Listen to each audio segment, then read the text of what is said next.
El Señor les bendiga, querido hermano. Nuevamente estamos compartiendo la palabra del Señor.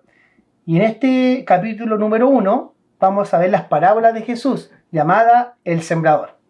Marcos 4 del día al 11 dice: Cuando estuvo solo, los que estaban cerca de él, con los 12 le preguntaron sobre la parábola.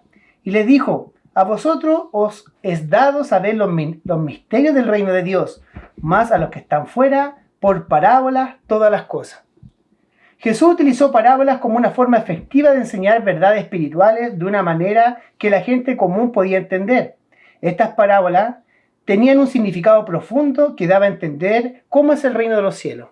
Amén. Entonces, las parábolas Dios las creó por medio de Jesucristo, las predicó, ¿cierto? Para que la gente pueda entender cómo es el reino de Dios. En Juan 3:12 dice: si os he dicho cosas terrenales y no creéis, ¿cómo creéis si os dijere las celestiales? Entonces Jesucristo trató de poder darle a entender el reino de Dios a la gente. Hoy vamos a ver el sembrador. Mateo 13 del 1 al 9. Aquel día salió Jesús de la casa y se sentó junto al mar. Y se le juntó mucha gente, y entrando él en la barca se sentó, y toda la gente estaba en la playa.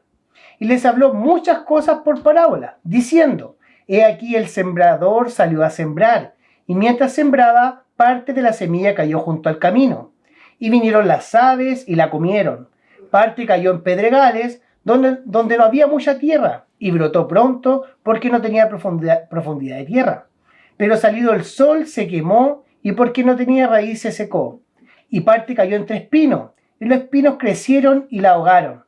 Pero parte cayó en buena tierra, y dio fruto, cuál a 100, cuál a 70, y cuál a 30 por uno. El que tiene oídos para oír, oiga. Amén. Entonces, cuando Jesús predicaba esta palabra, la gente quedaba sorprendida, y muchas veces no entendía lo que quería decir. Entonces, por medio, ¿cierto?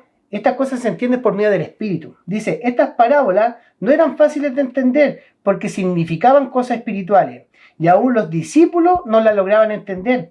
Jesús se las tuvo que explicar para que lograran entender. Eso pasó porque los discípulos aún no recibían el Espíritu Santo, que es el encargado de revelarnos la Escritura y darnos entendimiento. Entonces nosotros, para poder entender la palabra, debemos recibir ese Espíritu Santo que nos guía a toda verdad. Los discípulos todavía no tenían ese Espíritu Santo. En Juan 16:13 dice la palabra: pero cuando venga el Espíritu de verdad, Él os guiará a toda verdad. Y en 1 Corintios 2:14 dice: pero el hombre natural no percibe las cosas que son del Espíritu de Dios, porque para él son locura y no las puede entender, porque se han de discernir espiritualmente.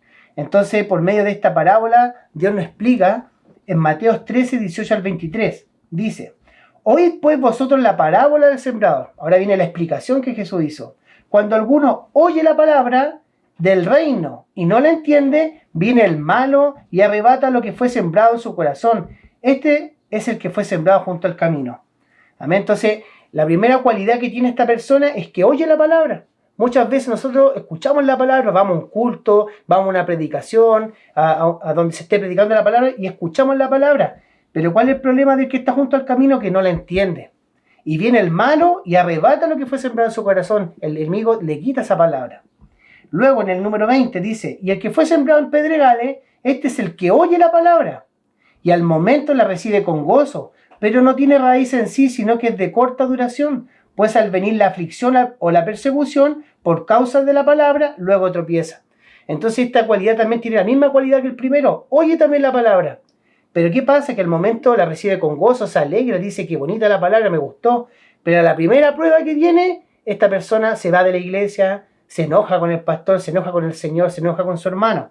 No es capaz de pasar la prueba porque no tiene raíz, no tiene palabra en su corazón. El 22 dice: y el que fue sembrado entre espinos, este es el que oye la palabra, también oye la palabra, pero el afán de este siglo y el engaño de las riquezas ahogan la palabra y se hace infructuosa, que significa sin fruto.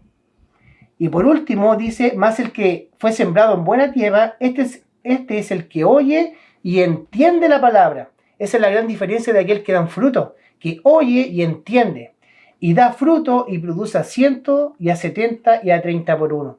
Amén. Entonces, ¿qué tenemos que nosotros pedir para poder crecer y quedarnos en el Evangelio y permanecer? Es su Espíritu Santo. Nadie puede entender la palabra si no es por medio del Espíritu Santo. Y el Espíritu Santo, ¿cómo se recibe? Creyendo en Jesucristo, reconociéndolo como Salvador, como Salvador de nuestra vida, como Rey y Salvador de nuestras vidas. Y así el Espíritu Santo va a entrar en nosotros y nos va a abrir la Escritura. Juan 24:45 dice: entonces les abrió el entendimiento para que comprendiese la Escritura. Amén. Así que no es con fuerza, no es con sabiduría del intelecto humano, no es porque yo estudié, ni porque sea un teólogo, sino por su Espíritu Santo que podemos lograr la salvación de nuestra alma y entender esta hermosa palabra. Dios les bendiga y les dejamos invitados para que sigan aprendiendo de la palabra del Señor. Bendiciones.